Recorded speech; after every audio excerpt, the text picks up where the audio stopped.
Барлықтарыңызға сәлем. Бүгін сіздермен осындай әдемі шапка тоқып үйренеміз. Оңай, ешқандай қиын жоқ. Осындай екі помпонында жасап үйретемін. Және де былай қайырып та қоюға болады. Бұл шапканы тоқу үшін бар болғаны 100 грамм жіптің ішінде 200 метр. Осы бір моток кетті. Сұрақтарыңыз болса, комментарияға қалдырсаңыздар болады. Лайк басып, менің каналыма подписка жасап қойыңыздар. Жіпті таныстыра кететін болсам, менің жібімнің аты Нако деп айтылады. 49% жүн, 51% акрил. Және де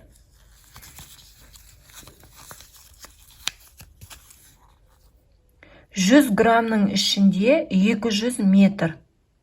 100 грамм ішінде 200 метр, 51% акрил, 49% жүн. Нако. Крючогымызды жіпке осылай айналдырып алып, іліп шығарамыз. Менде крючоктың номері 4. Осы іліп айналдырып шығардым. Енді арқарай осыдан арқарай өзіміздің керекті размерімізге косичкамыздың мөлшерін, керекті санын тоқимыз. Мен 45 осындай бос торша тоқимын ауаға. Өзімізге керекті мөлшерде баламыздың басына келеді-ау деген шамамен осылай бос торшалар аламыз. Бұл бізде енін өлшегенде, баламыздың басын өлшегендегі енінің ұзындығы. Резина түрінде тоқимыз. Оңай өте. Ешқандай қиын жоқ. Керекті размерімізге дейін қазір мен бос торшамды алып алдым.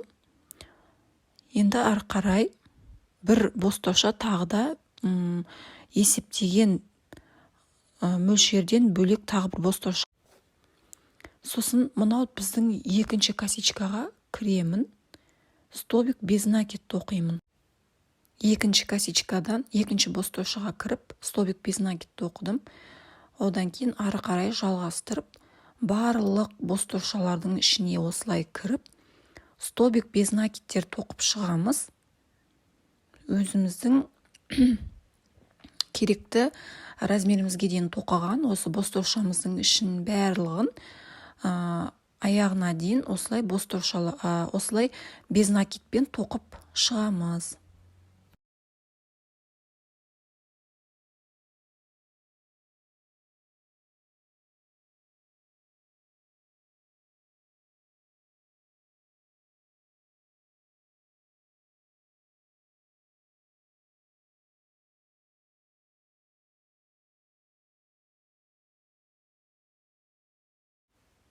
Міне мен аяқ жағында бір бос торшаны тоқып, осы қатарымды аяқтаймын. Енді бір бос торша ауаға аламын. Сосын мынау тоқымамды айналдырып аламын осылай. Мынау осылай тоқыдым ғой мен және осылай айналдырып аламын тоқымамды. Сосын әрбір анау сыртқы ішкі косичка дейміз ғой. Екі косичкадан тұрады. Міне екі косичкадан тұрады. Соның сыртқы ар жағындағы мынау осылай, мынау ішкісі, анау сыртқысы, мынау ішкі, мынау сыртқы, мынау ішкі.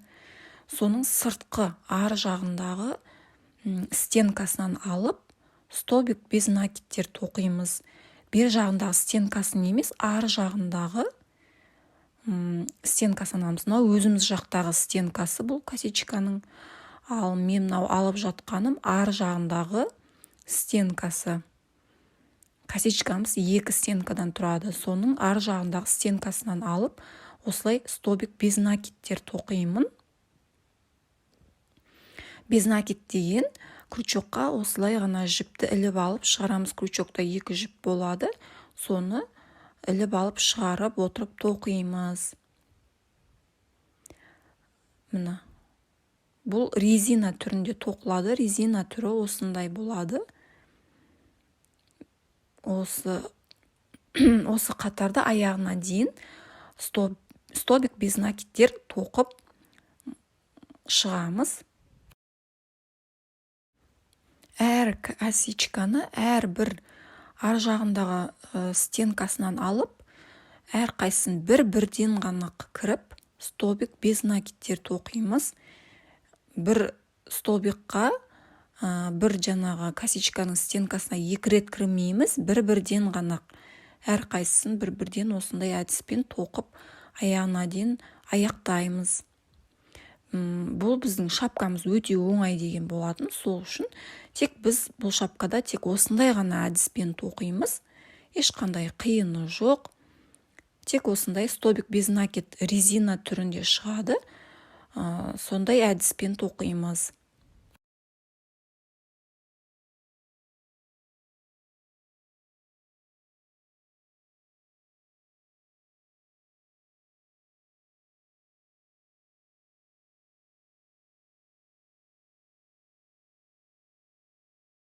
Міне мен аяқ жағына келдім. Соңғы мынау косичкамды алып тоқыдым.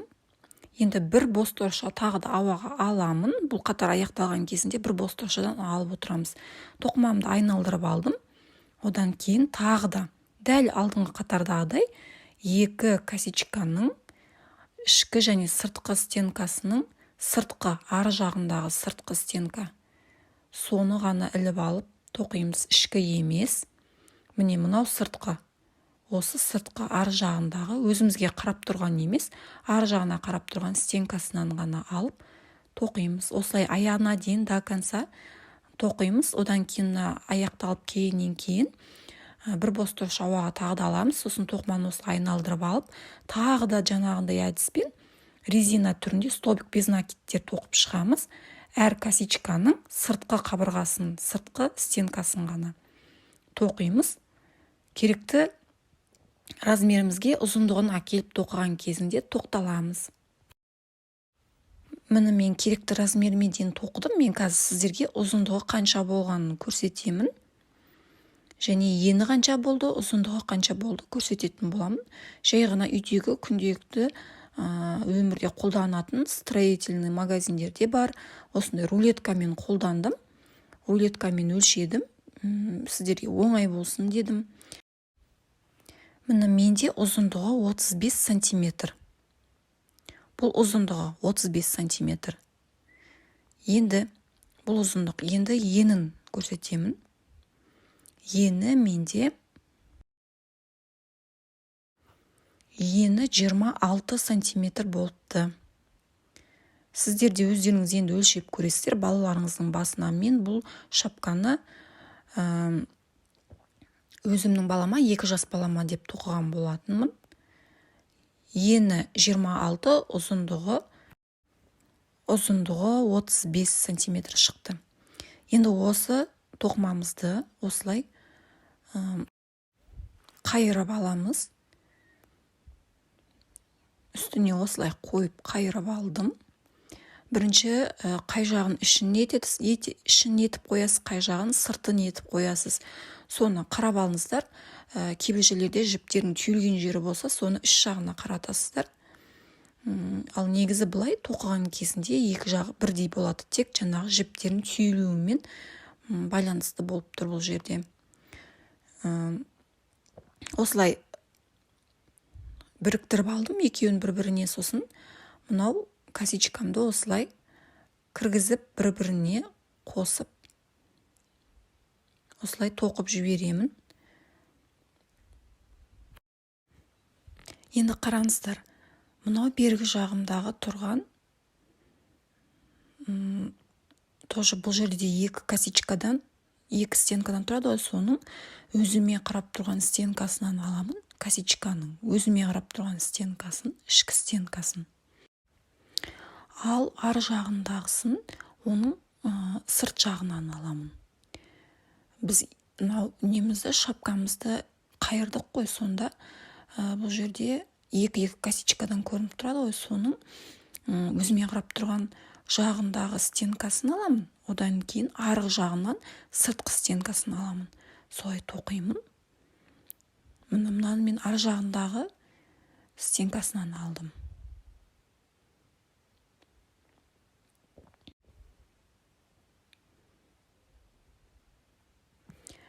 Жалғастырушы петля арқылы тоқимыз бұл жерде. Мына жерде мен өзіме қарап тұрған стенканы алдым, ал ар жағынан екінші жақ шетін тоқимыз ғой, екеуін бір-біріне біріктіреміз ғой. Сонда екінші жақ шетін ол сырт жағынан тоқыдым. Арғы жағында қарап тұрған стенкасынан алып тоқыдым. Бергі жағы ол өзімдегі косичканың бергі жағынан алып тоқимын. Ал ар жақ екінші шетін оны сырт жағындағы стенкадан алып тоқимын.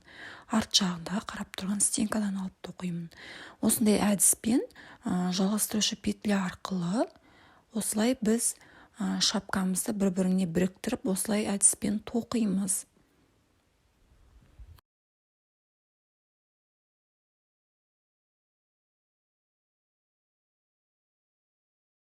Міне енді мынау бізде сыртынан болады ғой, қазір мен ішінен көрсетіп тұрмын, бұл сырты болады бізде. Сырт жағынан ешқандай біріктіріп тоқылған жер білінбейді. Ал мына жерінен көрініп тұрады, бұл бізде ішке қарайтын болады. Шапкамызды қазір терісінен айналдырамыз. Міне мен тоқып біттім. Мынау менің іш жағым, ал мынау мен жаңа тоқып біткен жерім. Бұл мен қазір шапкамды терісінен айналдырамын, сонда ішіне кетеді. Қазір іш жағын көрсетіп тұрғаным сырты болып кетеді. Міне мен аяқтадым. Осы жерден аяқтап сіздер жіпті кесіп заправить етесіздер. Одан кейін мына жерінде дәл жаңағы алдыңға қатардағыдай, алдын тоқығандағыдай тоқимыз. Бұл жерде полный косичканың өзінен алып тоқи береміз. Сыртқы, ішкі, стена деп бөлмейміз. Барлығын бірге қосып алып тоқи береміз. Крючокты сұққанда өз орындары көрініп тұрады. Сол жерден алып тоқи бересіздер. Бұл жерде полный өзін алып тоқи бересіздер. Бүкіл косичканың өзін алып тоқи бересіздер. Сыртқы, ішкі, стена деп бөлмейміз. Бұл жерде өзінің орындары көрініп тұрады. Косичкалары сол жерлерге кіріп, жалғастырушы петля арқылы тоқимыз. Дәл алдыңғы тоқығандай етіп, бұл жерде де солай тоқимыз. Жалғастырушы петля арқылы.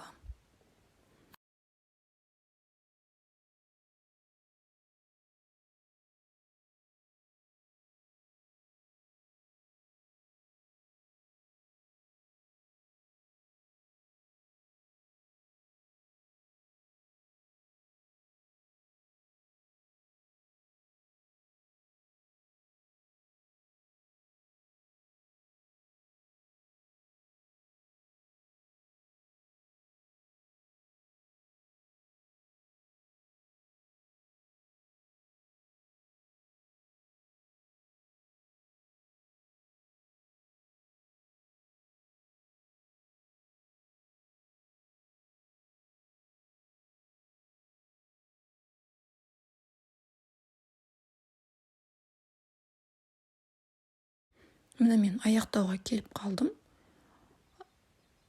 Соңғы жерін тоқыдым. Осылай аяқтаймын. Жібімді кесемін қазір. Сосын қалған жіпті заправить етеміз. Мынау тұрған жіпті де тоже заправить етіп жібереміз. Ішіне қосып тоқып жіберіп. Осылай кесіп алдым да. Енді бұл жіпті мен заправить етемін. Араларына кіргізіп тоқып жіберемін. Мұнаны да тоже осылай тоқып арасына қосып жібереміз.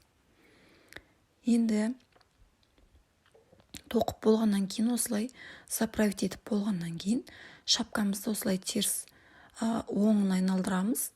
Біздің жаңағы тоқыған жіптеріміздің бәрі ішінде қалады. Әдемі болып көрінетін болады ондай кезде шапкамыз. Осылай айналдырамыз. Осылай реттеп жібереміз.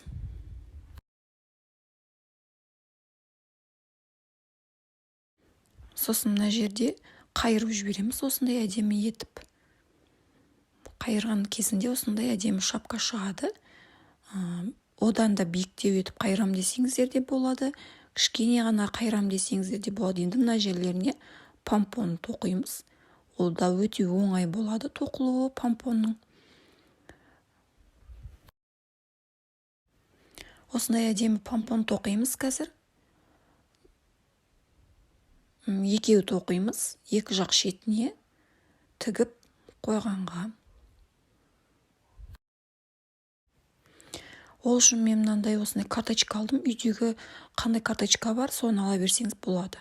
Төлем картасы болсын, немесе осындай осыған ұқсас карточка болса болды. Менде осындай Магнумның бонусының карточкасы бар екен, соны алдым. Енді осыған жібімізді алып, орап, помпон жасайтын боламыз. Жібімді осылай алып, осындай әдіспен, айналдыру әдісімен помпон жасаймыз. 3 рет айналдырдым мен. Бізге 45-50-дің көлемінде осындай әдіспен айналдыру керек. 45-50 рет осылай айналдырып, сосын оны осы карточкадан алатын боламыз. 45-50 рет айналдырайық, одан кейін көрсететін боламын.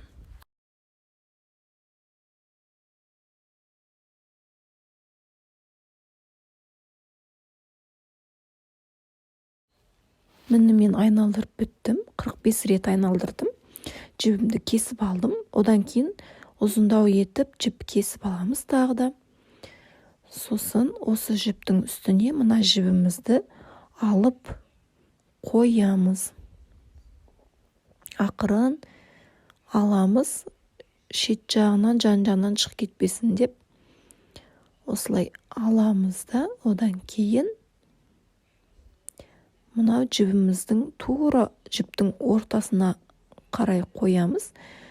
И помпон дегенімізді де тоже центрынан қоямыз.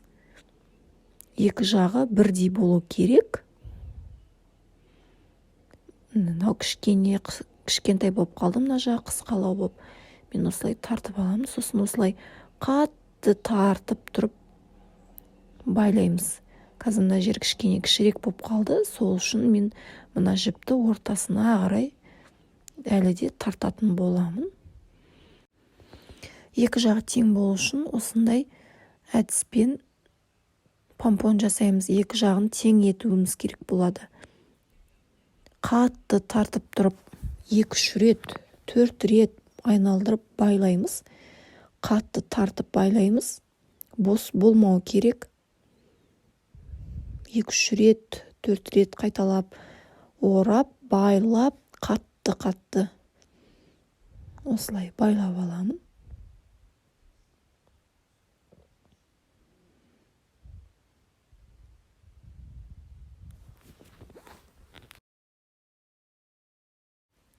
Енді жіптерді қайшымен кесеміз.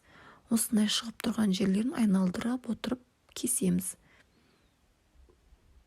Мұны осылай кесеміз, араларында қалып қоймасын, кесілмеген жерлері. Соны тексеріп, осындай әдіспен кесеміз.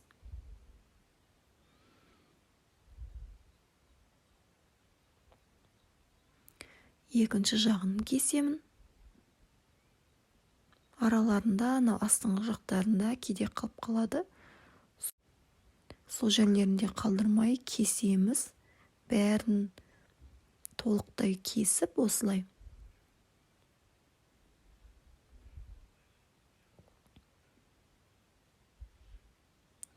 Енді бағанағы ұзын жібімізден ұстап тұрып, помпонымызды ретке келтіреміз. Қолымызбен осылай домалатып жібереміз. Сосын осылай тарап жібереміз, әдемілеп.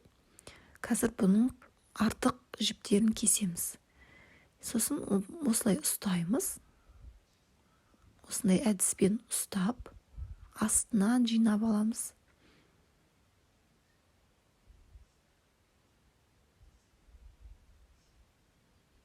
Осындай әдіспен ұстап алдым. Сосын мынау шығып тұрған артық жіптерді, артықтарын кесеміз. Теңестіріп бір-бірімен кесеміз. Мынау шет жағында, астыңғы жағы бар ғой, төменгі жағы, сол жақтарын кесеміз. Міне мына жерлерін кесеміз, осы төменгі жақтары. Қазір қолымызды жіберген кезде помпон домалақ болу үшін осы жерлерін көбірек етіп кесеміз. Мынау астыңғы жағы төмен жағы болып келеді, ол сол үшін көптеу етіп кесеміз, қысқалау етіп кесе береміз бұл жағын. Осылай бір-біріне келтіріп, теңестіріп осылай кесеміз. Артық шығып тұрған жерлерін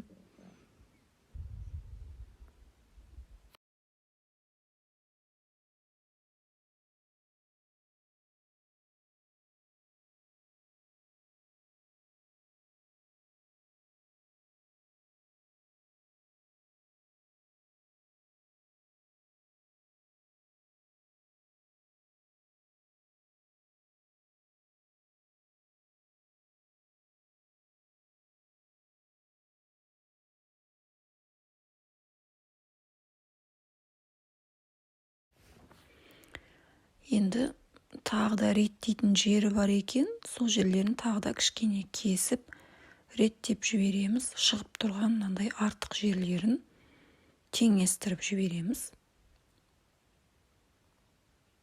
Мынау астыңғы жағын кішкене қысқалау ете береміз. Ұзын болмау керек, қысқа болу керек. Себебі астыңғы жағы домалақ болып келу үшін бұл астыңғы жағын қысқа етіп кесеміз. Домалақ болу үшін астын қысқа етіп кесу қажет болады. Осылай айналдырып отырып кесеміз. Қай жері артық, сол жерлерін, мысалы төбе жағынан мына жері артық екен, сол жерін кесіп жіберемін. Осылай теңестіріп жібереміз, кесіп.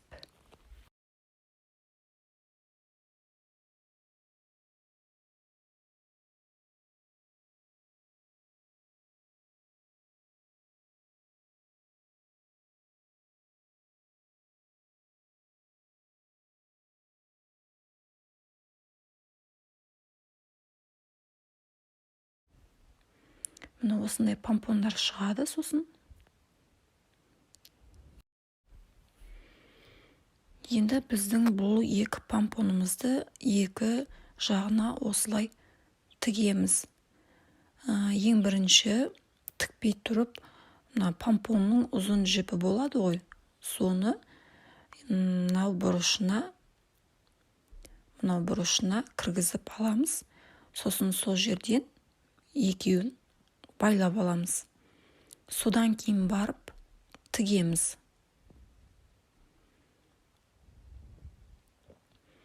Мына жерін ішіне қарай осы жерден алып крючокпен іліп аламыз да, екі жіпті алып, сосын барып байлаймыз. Сосын барып оны тігетін боламыз. Міне бізде осындай әдемі шапка дайын болды. Тез, оңай тоқылатын, ешқандай қиын жоқ. Менің каналыма жазылып қойыңыздар, YouTube каналыма. Және Instagram парақшама да тіркеліп қойыңыздар. Көптеген ақпараттармен бөлісіп отырамын. Сіздерге сәттілік тіледім. Рахмет.